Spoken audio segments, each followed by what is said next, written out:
सब प्रभु का धन्यवाद करते हैं फिर एक बार जो आज प्रभु ने हमें इस सुंदर मौका दिया जो कि हमें प्रभु की आराधना प्रभु की स्तुति हम लोग इस यूट्यूब माध्यम में कर सके। और आइए हम लोग परमेश्वर की आराधना प्रभु की स्तुति गाने के द्वारा भजन से और हम गवाही के द्वारा और वचन के द्वारा हमें जो प्रभु के वचन को हमें हमें सुनेंगे और प्रभु की आराधना करेंगे। और उससे पहले आइए हम लोग प्रार्थना करेंगे। हम प्रभु के हाथ में समर्पित करते हैं। प्रभु आपको धन्यवाद करते हैं, आपकी स्तुति महिमा आराधना करते हैं। प्रभु आपकी उपस्थिति के लिए धन्यवाद करते हैं प्रभु जी। इस लॉकडाउन में प्रभु जी जब भी हमें आपकी भवन में आपकी कलीसिया में हमें एकत्रित नहीं हो पाते हैं, लेकिन प्रभु इस प्रभु जी टेक्नोलॉजी के द्वारा प्रभु जी हमें प्रभु जी एक दूसरे के साथ मिल सकते हैं, प्रार्थना दुआ कर सकते हैं प्रभु जी। प्रभु आज जो हमें प्रभु जी आराधना कर रहे हैं प्रभु जी, हम चाहते हैं प्रभु आपकी उपस्थिति हमारे मध्य में रहे। और जैसे प्रभु जो कुछ हमें प्रभु जी वचन से सुनते, गाना गाते, गवाही सुनते, प्रभु आपकी उपस्थिति रहे और प्रभु आपकी महिमा हो पाए प्रभु जी। आपकी पवित्र आत्मा की प्रभु जी अगुवाई जैसे हमारे जीवन में हो और प्रभु आपको हमें महिमा और आपकी स्तुति कर पाए। धन्यवाद करते हैं और प्रार्थना प्रभु यीशु मसीह का नाम से मांगते हैं, आमीन।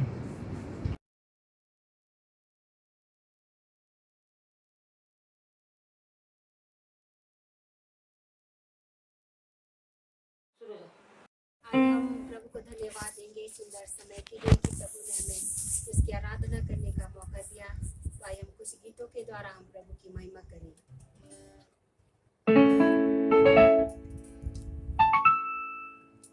तेरे बिन मैं कुछ भी नहीं,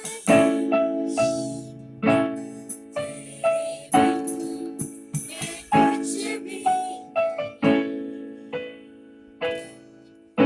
खुदावन यीशु तेरे बिन मैं कुछ भी नहीं।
करें प्यार प्रभु। ये जीवन प्रभु आपने हमें दिया प्रभु, इसके धन्यवाद करते प्यार। सचमुच आप महान है, आप दयालु है प्यार प्रभु जी। आप प्यार प्रभु जी हम सबसे प्रेम करने वाले परमेश्वर प्रभु। प्रभु सचमुच ये जीवन प्यार प्रभु हमारा नहीं प्यार प्रभु आपका है प्यार प्रभु, क्योंकि ये जीवन आपने हमें दिया प्यार प्रभु, अपने आप को बलिदान करके प्यार प्रभु जी हम सबको ये जीवन दिया प्रभु, इसलिए बहुत धन्यवाद करते हैं प्यार प्रभु। ये जिंदगी प्रभु हमारी नहीं प्यार प्रभु आपकी अमानत है प्यार प्रभु। इस जीवन में प्रभु आपका ही अधिकार होने पाए प्यार प्रभु, आपके लिए प्यार प्रभु बहुत ज्यादा इस्तेमाल होने पाए प्यार प्रभु। पिता परमेश्वर हमेशा हमारे जीवन से आप बढ़े प्यार प्रभु जी, और हम बढ़े प्यार प्रभु। धन्यवाद।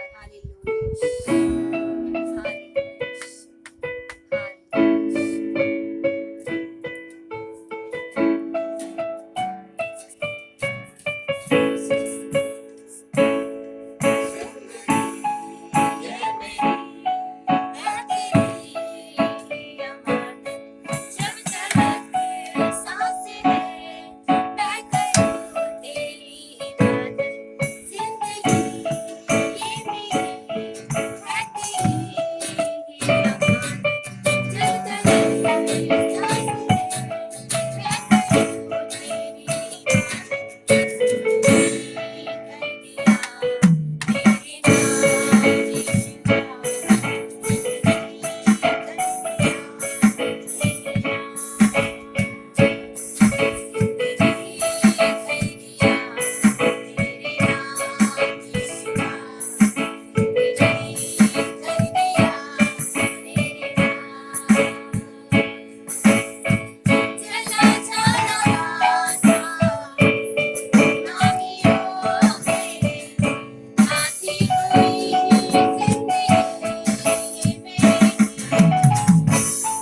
आप सभी को जय मसीह की। मैं प्रभु का धन्यवाद देता हूँ कि मैं जब से प्रभु में आया तो प्रभु ने मुझे काफ़ी आशीषें दी है। प्रभु ने मुझे अपने कार्यों में, अपने कामों में आगे बढ़ाया है। जब से मैं प्रभु में आया हूँ, मेरे को अभी कुछ टाइम हुआ है, लेकिन प्रभु ने मुझे काफ़ी आशीषें दी है। चर्च में भी मैं गानों में और ड्रम्स वगैरह में भी अभी सीख पाया हूँ और बजा पाता हूँ। मैं ये सब प्रभु की आशीषें मुझे मिली है जब से मैं प्रभु में बढ़ा हूँ। और अभी जो लॉकडाउन लगा था उसमें भी प्रभु ने मेरी मदद की थी और मेरे घराने को भी मतलब संभाल के रखा था।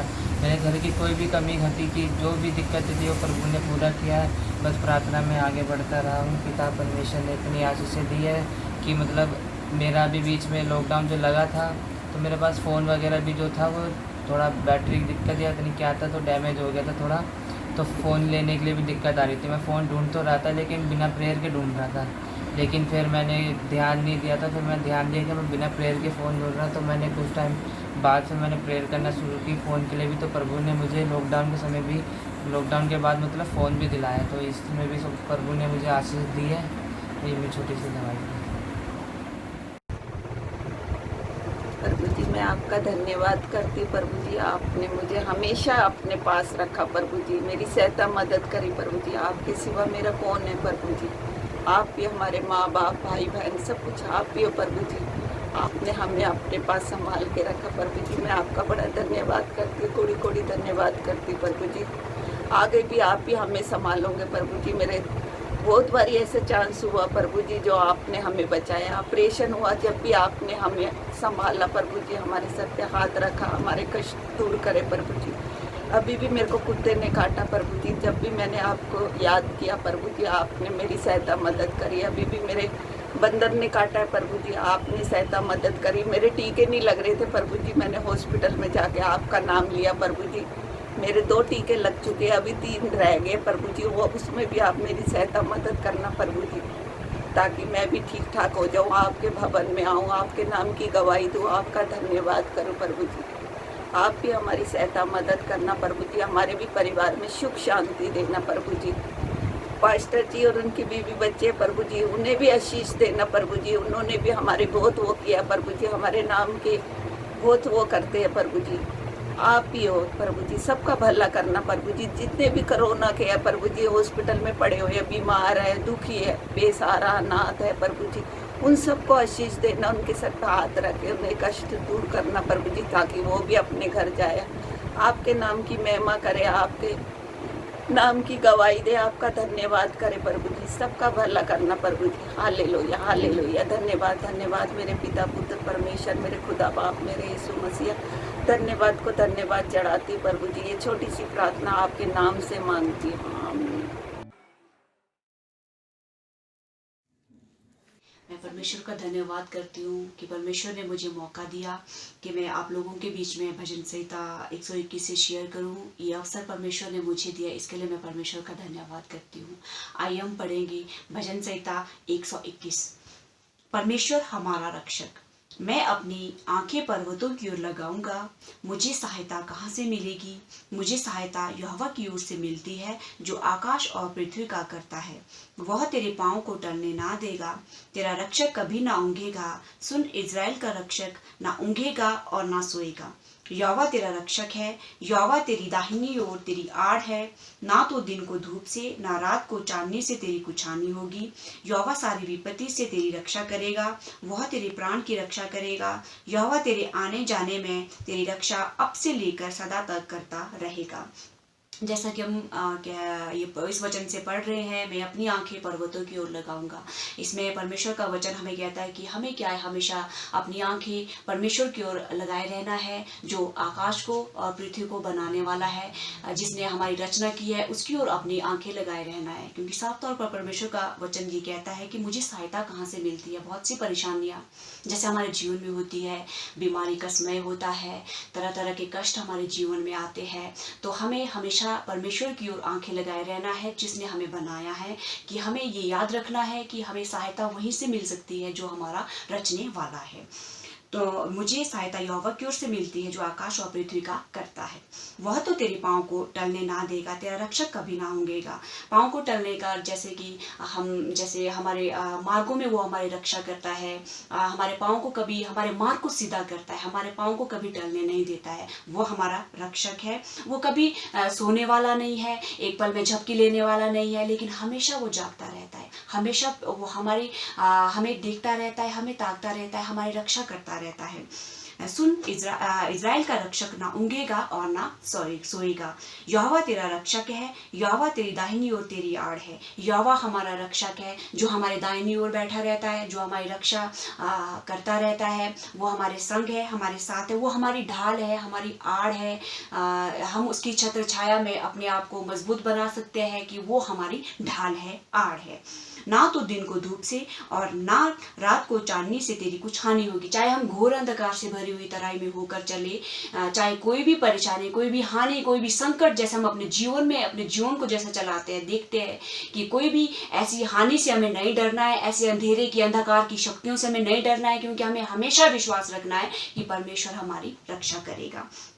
यहोवा सारी विपत्ति से तेरी रक्षा करेगा, वह तेरे प्राण की रक्षा करेगा। चाहे बीमारी हो, चाहे कोई तकलीफ हो, वो हमारे प्राणों की रक्षा करेगा। हमारे प्राणों को अपने हाथ में, अपनी मुट्ठी में बनाए रखेगा और हमारी रक्षा करने के लिए तत्पर तैयार रहता है हमारा परमेश्वर। सारी विपत्तियों से हमें वो क्या करता है, छुड़ाता है। यहोवा तेरे आने जाने में तेरी रक्षा अब से लेकर सदा तक करता रहेगा।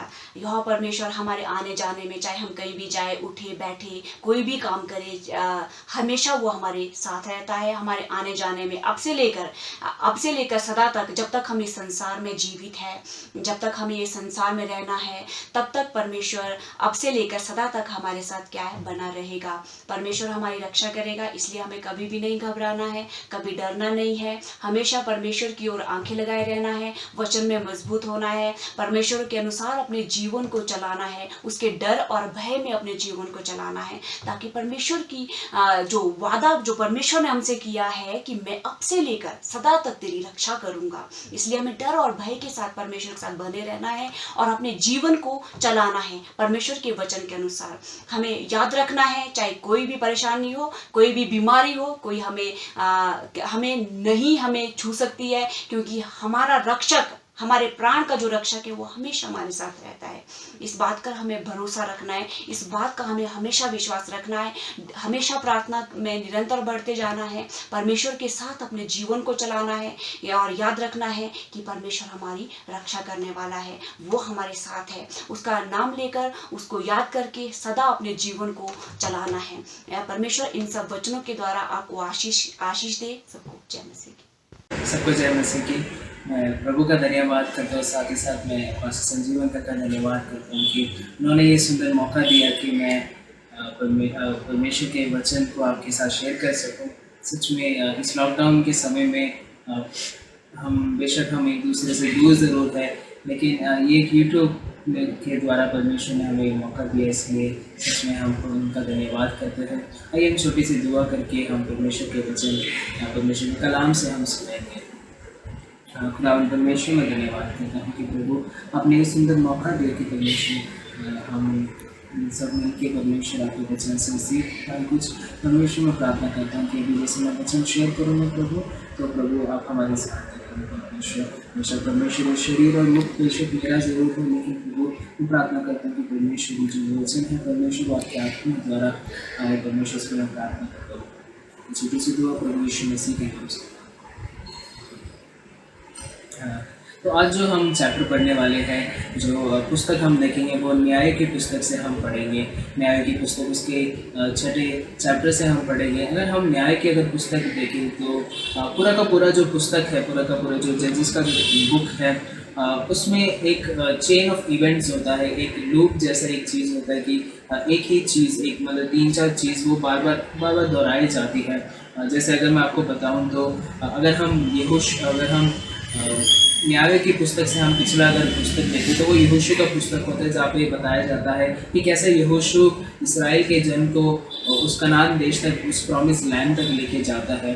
तो जैसे इसराइल के जो लोग जब वहाँ पे पहुँच जाते तो तब तक इसराइल के साथ हमेशा कोई ना कोई उनके साथ एक लीडर होता था, उनको चलाने वाला एक लीडर होता था। जैसे अगर हम उससे पहले देखें, यहोशू से पहले देखें तो उनके साथ मूसा रहता था मिस्र देश से कनान देश से पहुँचने से पहले तक, और उसके बाद यहोशू रहते हैं उनके साथ जो उनको कनान देश तक पहुँचाते। तो जब यहोशू मर जाता है तो उनको लीड करने के लिए कोई नहीं होता, जिसके वजह से इसराइल के देश क्या करते हैं, वो पाप में पड़ने लग जाते हैं। जो वो जिस कनान देश में जाते हैं वहाँ की संस्कृति के हिसाब से उनके पीछे उनके साथ साथ चलने लग जाते हैं और परमेश्वर से दूर होने लग जाते हैं, और जिसके वजह से वो पाप में पड़ जाते हैं। तो वो पाप में पड़ने के वजह से ऑब्वियसली वो परमेश्वर से दूर हो जाते हैं। जब परमेश्वर से दूर हो जाते हैं तो वो दूसरे देशों के बॉन्डेजेस में आ जाते हैं, जैसे मिदानियों देश, जैसे जुबिसाइड देश, उन सारे देशों के अंडर आ जाते हैं, बॉन्डेजेस में आ जाते हैं। और जब वो परमेश्वर से दूर हो जाते हैं, जब ये बॉन्डेजेस में आ जाते हैं तो परमेश्वर से पश्चाताप करते थे। जो दूसरी चीज़ होती थी वो पश्चाताप करते थे, वो परमेश्वर से गिड़गिड़ाते थे। और हमारा जो परमेश्वर है वो दयालु परमेश्वर है, राइट। तो वो परमेश्वर वो चीज़ देख के परमेश्वर उन सब के बीच में एक न्याय को खड़ा करते हैं, एक लीडर को खड़ा करते हैं जो उनको छुटकारा दिलवाता है, उनको छुटकारा दिलवाता है उस बॉन्डेजेस से। और उसके बाद वहाँ पे इसराइल के जनों के बीच में शांति होती है। जैसे शांति होती है तो उसके बाद जैसे ही वो न्याय मर जाता है, जैसे वो जज मर जाता है, तो फिर से इसराइल के देश के लोग फिर से पाप करने लग जाते हैं, और वो चीज़ फिर से होने लग जाती है कि फिर वो पाप करते हैं, उसके बाद पश्चाताप करते हैं, पश्चाताप के बाद फिर एक न्याय आता है और फिर उनको डिलीवरेंस देता है, फिर से वो पाप करते हैं न्याय के मरने के बाद। तो ऐसे ही एक पूरी ये चीज़ बार बार दोहराई जाती है पूरे के पूरे इस न्याय के पुस्तक में। और इससे हम यही सीखते हैं कि जब भी हम अपने जीवन में हम चलते हैं, आगे बढ़ते हैं, तो हमें हमेशा परमेश्वर के साथ साथ चलना चाहिए, राइट। हमें कभी अपने पुरानी आदतों में या फिर पापों में नहीं पड़ना चाहिए। तो अगर हम इस पुस्तक में देखें तो आज जो हम पढ़ेंगे वो चैप्टर 6 पढ़ेंगे, 6वां अध्याय पढ़ेंगे, जिसमें गिदोन जैसे नामक एक न्याय के बारे में बताया जाता है, उसके जीवन के बारे में बताया जाता है कि कैसे परमेश्वर ने उसे इसराइल के जनों में के बीच में से खड़ा किया, और कैसे उन इसराइल के दो देश के लोग जो थे वो जो बॉन्डेजेस में थे उससे कैसे छुड़ाया। तो हम पढ़ेंगे न्याय की पुस्तक उसका 6वां अध्याय 1 से 2 तक। तब इस्राएलियों ने यहोवा की दृष्टि में बुरा किया, इसलिए यहोवा ने उन्हें मिद्यानियों के वश में 7 वर्ष रखा, और मिद्यानी इसराइलियों पर प्रबल हो गए। मिद्यानियों के डर के मारे इसराइलियों ने पहाड़ों के गहरे गड्ढों और गुफाओं और किलों को अपने निवास बना लिए। तो जैसा अगर इसमें हम देखते हैं तो पहले और जो दूसरे वचन में ये बताया जाता है कि कैसे इसराइल के देश के जो लोग होते हैं वो पाप करने के वजह से वो कैसे दूसरे एक देश के बॉन्डेज में आ जाते हैं। तो यहाँ पे जो देश होता है वो होता है मिदानियों के जो लोग होते हैं उनके बॉन्डेज में आते हैं। तो ये जब मैंने ये 2 वचन पढ़े थे, जब मैं स्टडी कर रहा था, तो मैंने एक चीज़ रियलाइज़ करा, मतलब एक चीज़ को मैंने इसमें देखा कि जैसे हमारे अभी का परिस्थिति है, जैसे हम कोरोना के वजह से हम जैसे घर पे इस समय बैठे हैं, हम डर के मारे घर पे बैठे हैं और हमें घर पे ही रहना चाहिए, इस वक्त हमें ज़्यादा बाहर भी नहीं जाना चाहिए। तो इसी प्रकार उस टाइम पे भी इसराइल के देश के जो लोग थे, जैसे यहाँ पे लिखा हुआ है कि वो मिदानियों के लोगों की वजह से वो डर के मारे गड्ढों में, वो गुफाओं में जाके छुप के बैठे हुए थे, ताकि क्योंकि उनको पता था अगर वो बाहर जाएंगे तो उनका नाश हो सकता है कि उनके जो भी गेहूँ है, जो भी अगर हम आगे देखते तो उसमें यही लिखा हुआ कि जब भी वो बाहर जाते थे तो मिदानियों के लोग और दूसरे लोग आके उनका खाना वगैरह सब कुछ लेके चले जाते थे। तो मुझे यही याद आया था कि जैसे हम इस परिस्थिति में हैं, हम जैसे परमेश्वर से हो सकता है कि हम पास हो, हम दूर हो, लेकिन इस कोरोना के वजह से हम बाहर नहीं निकल पा रहे हैं। तो अगर हम आगे देखते हैं तो मैं बस ये दिखाना चाहता था कि इस वक्त इसराइल के जो लोग हैं उनकी कैसी परिस्थिति है। तो अगर आप जैसे हमने इसमें पढ़ा तो इसराइल के लोग पाप करने की वजह से, वो परमेश्वर से दूर होने की वजह से वो किसी देश के बॉन्डेज में हैं। तो अगर हम इसको आगे पढ़ेंगे तो हम इसमें पढ़ेंगे 7 और 8 पढ़ेंगे। तब इस्राएलियों ने मिद्यानियों के कारण यहोवा की दुहाई दी, तब यहोवा ने इस्राएलियों के पास एक नबी को भेजा, जिसने उनसे कहा, इस्राएल का परमेश्वर यहोवा यूँ कहता है कि मैं तुमको मिस्र में से ले आया और दास्तव के घर से निकाल ले आया। तो इसमें जैसे लिखा हुआ है कि अब क्या करते हैं इस्राएल के लोग, क्या करते हैं, वो पश्चाताप करते हैं, परमेश्वर के पास जाते हैं, राइट। और जब परमेश्वर के पास जाते हैं तो परमेश्वर उनको याद दिलाते हैं कि कैसे परमेश्वर ने पहले कैसे उन्होंने छुड़ाया था। तो एक तरह से परमेश्वर ये उनको बताना चाहते हैं कि मैं अभी भी वही परमेश्वर हूँ जिसने तुम्हें दूसरे देश से छुड़ाया था, जिसने तुम्हें दूसरे देश से छुड़ा के इस कनान देश तक लेके आया था। एक 40 साल की जो जर्नी थी, इतने दूर तक लेके आया था, राइट। तो अगर हम आगे देखें तो आगे उसके बाद परमेश्वर उनके बीच में एक न्याय को खड़ा करते हैं। जैसे हमने स्टार्टिंग में इवेंट्स देखे थे, तो सबसे पहले क्या होता है, सबसे पहले पाप होता है, पाप के बाद वो बॉन्डेज में होते हैं, बॉन्डेज के बाद वो पश्चाताप करते हैं। तो अभी तक हमने जितना भी पढ़ा है उसमें से ये तीनों चीज़ें हो चुकी हैं। तो हम देखते हैं कि कैसे परमेश्वर उनके बीच में एक न्याय को खड़ा करते हैं। तो हम इसी का पढ़ेंगे, 11 और 12 पढ़ेंगे। फिर यहोवा का दूत आकर उस बांज वृक्ष के तले बैठ गया जो ओप्रा में अबीएजेरी योआश का था, और उसका पुत्र गिदोन एक दाखरस के कुंड में गेहूँ इसलिए झाड़ रहा था कि उसे मिद्यानियों से छिपा रखे। उसको यहोवा के दूत ने दर्शन देकर कहा, ए शूरवीर सुरमा, यहोवा तेरे संग है। हम 13 भी पढ़ेंगे। गिदोन ने उससे कहा, ए मेरे प्रभु, विनती सुन, यदि यहोवा हमारे संग होता तो हम पर यह सब विपत्ति क्यों पड़ती। और जितने आश्चर्य कर्मों का वर्णन हमारे पुरखा ये करते थे कि क्या यहोवा हमको मिस्र से छुड़ा नहीं लाया, वे कहाँ रहे। अब तो यहोवा ने हमको त्याग दिया और मिद्यानियों के हाथ कर दिया। तो अब क्या होता है कि अब परमेश्वर गिदोन के पास एक स्वर्गदूत को भेजते हैं, जैसे यहाँ पे लिखा हुआ, एक दूत को भेजते हैं और बोलते हैं कि हे शूरवीर, मैं तुम्हें खड़ा करने वाला हूँ इस देश में छुड़ाने के लिए, इस देश को छुड़ाने के लिए। लेकिन जो गिदोन का रिस्पॉन्स होता है वो थोड़ा कंप्लेनिंग सा होता है, राइट। वो कंप्लेन करता है कि क्या कहाँ गए वो परमेश्वर, राइट। हमने तो ये सुना था अपने पूर्वजों से कि ये परमेश्वर हमें छुड़ाता है, ये परमेश्वर हमें बचा के रखता है, हमें संभाल के रखता है, राइट। और वो परमेश्वर अब कहाँ रहे, राइट, ऐसे करके कंप्लेन करते हैं। लेकिन गिदोन शायद से ये चीज़ भूल रहे थे कि ये जो भी परिस्थिति थी हमारे जीवन में, उनके जीवन में जो परिस्थिति थी वो उनके पाप के कारण ही वो परिस्थिति आ चुकी थी, राइट। हम जैसे हम चैप्टर 1 अध्याय पहले वर्ष में पढ़ते हैं कि इस्राएल के लोग जो क्या करते हैं, वो यहोवा की दृष्टि में बुरा काम करते हैं और इसी वजह से ही वो बुरे परिस्थिति में होते हैं। तो हमें भी अपने जीवन में हमेशा ध्यान रखना चाहिए। हमेशा कभी कभार ऐसा होता है कि हम कुछ गलत काम करते हैं, हम कुछ गलत चीज़ें करने लग जाते हैं, इसी वजह से परमेश्वर से हम दूर होने लग जाते हैं और उसी वजह से हमारे जीवन में बुरी परिस्थितियाँ आती हैं। लेकिन ऐसा नहीं कि वो परमेश्वर हमें बचाएगा नहीं, वो परमेश्वर हमें ज़रूर बचाएगा। जैसे अभी हम अगर जैसे इस चैप्टर में आगे पढ़ेंगे तो परमेश्वर क्या करते हैं, परमेश्वर गिदोन को खड़ा करते हैं और इस्राएली जनों को बचाते हैं। तो आगे देखते हैं कि अब आगे गिदोन के साथ क्या होता है, तो हम इसी को आगे पढ़ेंगे।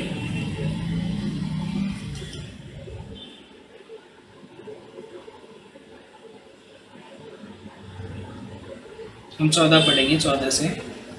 तब यहोवा ने उस पर दृष्टि करके कहा, अपनी इसी शक्ति पर जा और तू इस्राएलियों को मिद्यानियों के हाथ से छुड़ाएगा, क्या मैंने तुझे नहीं भेजा।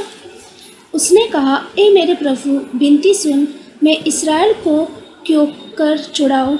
देख, मेरा कुल मनश्शे में सबसे कंगाल है, फिर मैं अपने पिता के घराने में सबसे छोटा हूँ। यहोवा ने उससे कहा, निश्चय मैं तेरे संग रहूँगा, सो तू मिद्यानियों को ऐसा मार लेगा जैसा एक मनुष्य को। गिदोन ने उससे कहा, यदि तेरा अनुग्रह मुझ पर हो तो मुझे इसका कोई चिन्ह दिखा कि तू ही मुझसे बात कर रहा है। जब तक मैं तेरे पास फिर आकर अपनी भेंट निकाल कर तेरे सामने ना रखूँ, तब तक तू यहाँ से ना जा। उसने कहा, मैं तेरे लौटने तक ठहरा रहूँगा।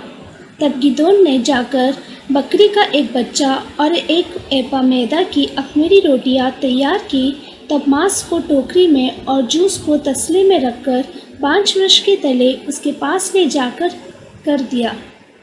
परमेश्वर के दूत ने उससे कहा, मांस और अख़मीरी रोटियों को लेकर इस चट्टान पर रख दे और जूस को उंडेल दे। उसने वैसा ही किया।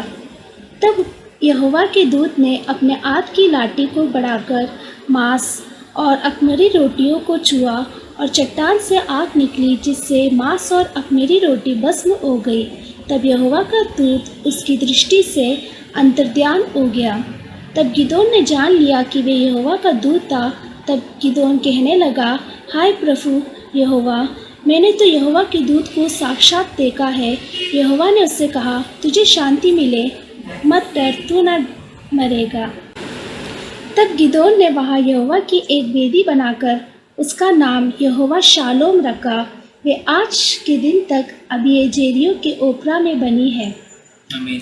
तो इसमें हम जैसे देखते हैं अब परमेश्वर क्या करते हैं। परमेश्वर जब वो कंप्लेन करता है तो तब भी परमेश्वर उस पर दया करता है, राइट। परमेश्वर तब भी उनको बोलते हैं कि मैं तुझे चुनता हूँ। और जब परमेश्वर उसको बोलते हैं कि मैं तुम्हें चुनता हूँ, तो गिदोन का रिप्लाई ये आता है कि मेरा जो गोत्र है, मैं जिस गोत्र से आया हूँ वो सबसे छोटा गोत्र है, राइट।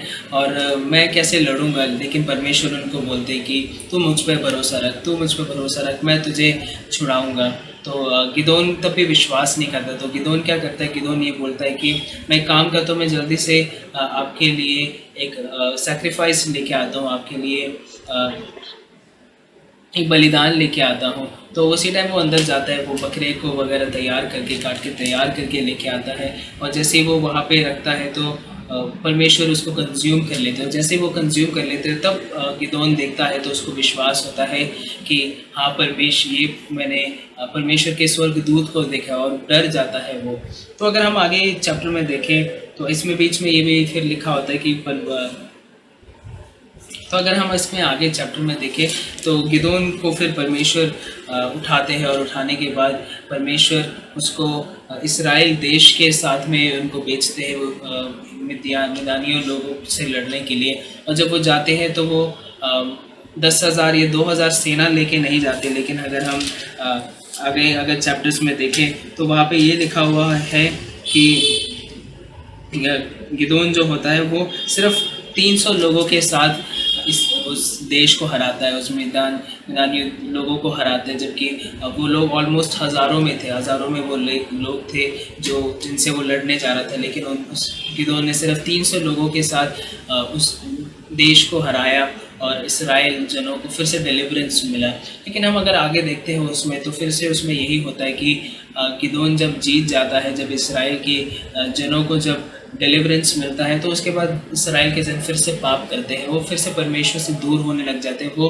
क्या करते हैं, जैसे गिदोन मर जाता है तो वो गिदोन वहाँ पे एक मूर्ति बनाते हैं और उसी मूर्ति को पूजा करने लग जाते हैं, उसी को फिर से आराधना करने लग जाते हैं, जिसकी वजह से इसराइल देश फिर से परमेश्वर से दूर हो जाते हैं और फिर से वो किसी और देश के अंडर आ जाते हैं, बॉन्डेज में आ जाता है।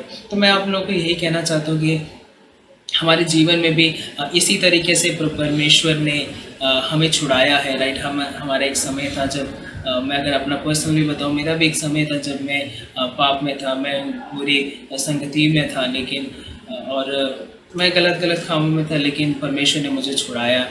मैंने परमेश्वर से पश्चाताप जब करा तो परमेश्वर ने मुझे छुड़ाया, एक नया ज़िंदगी दिया, राइट। लेकिन अगर मैं या फिर हम अगर परमेश्वर से दूर होंगे, अगर हम फिर से गलत करेंगे तो फिर हम फिर से उसी बॉन्डेज में आ जाएंगे।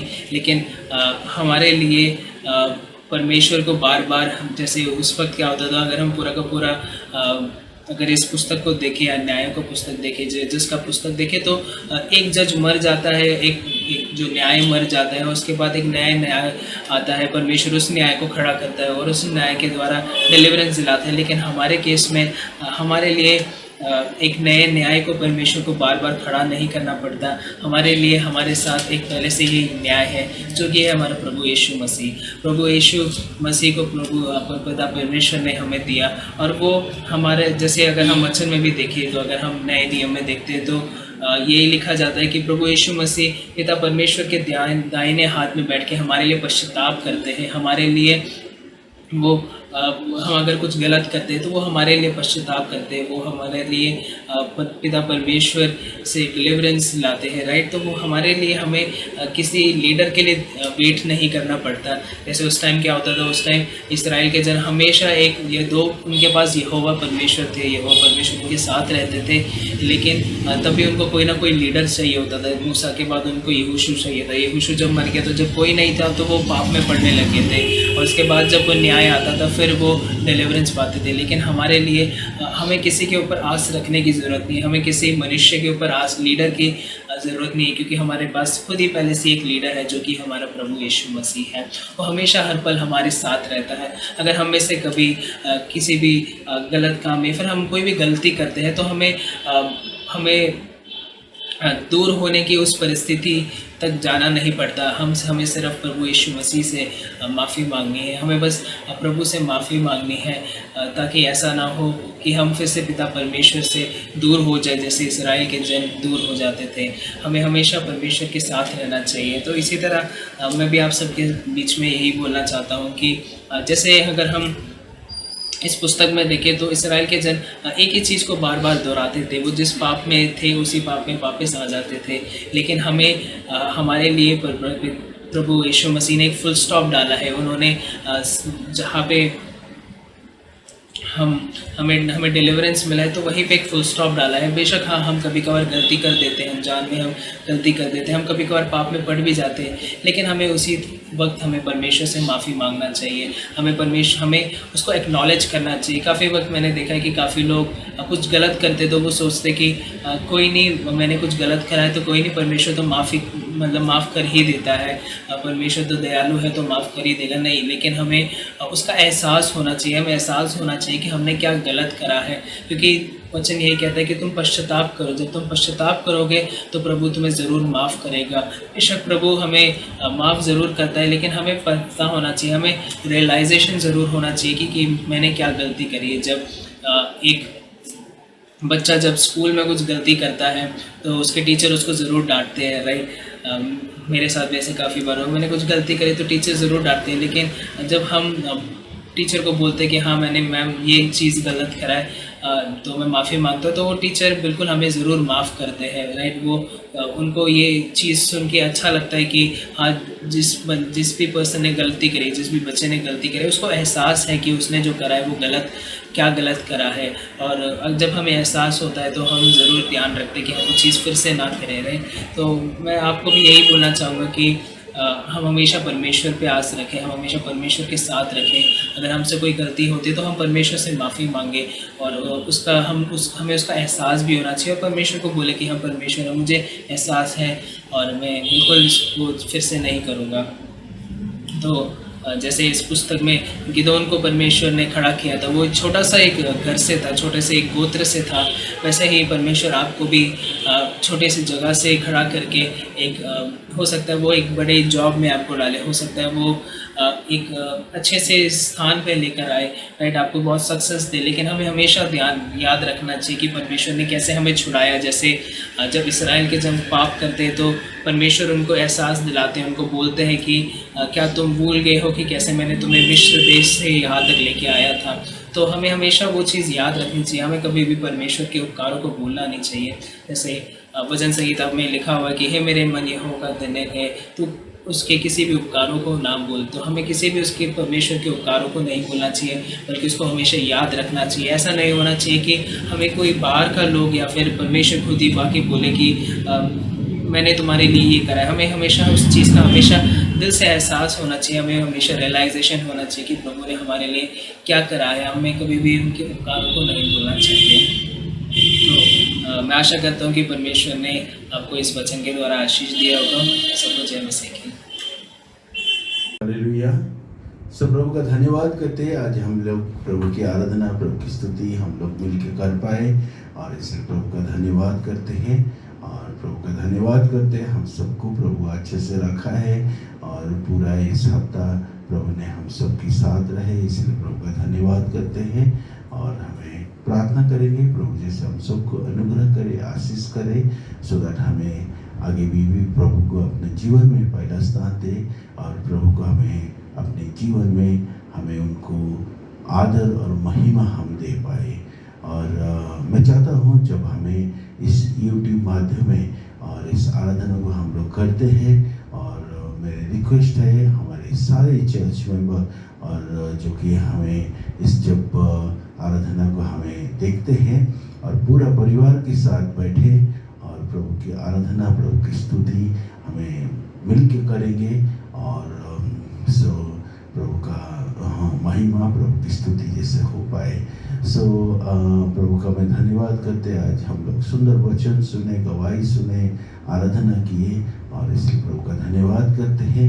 और हमें प्रभु ने बहुत सारे आशीष दिया प्रभु के वचन के द्वारा, सब प्रभु का धन्यवाद करते हैं। आइए हम लोग प्रार्थना करके आज के इस आराधना को हमें ख़त्म करेंगे। प्रभु जी मैं आपको धन्यवाद करता हूँ, आपकी स्तुति महिमा आराधना करता हूँ। प्रभु आपने हमें ये सुंदर मौका दिया, प्रभु आपकी उपस्थिति में हम आए और प्रभु आपकी आराधना, आपकी स्तुति मिलके कर पाए प्रभु जी।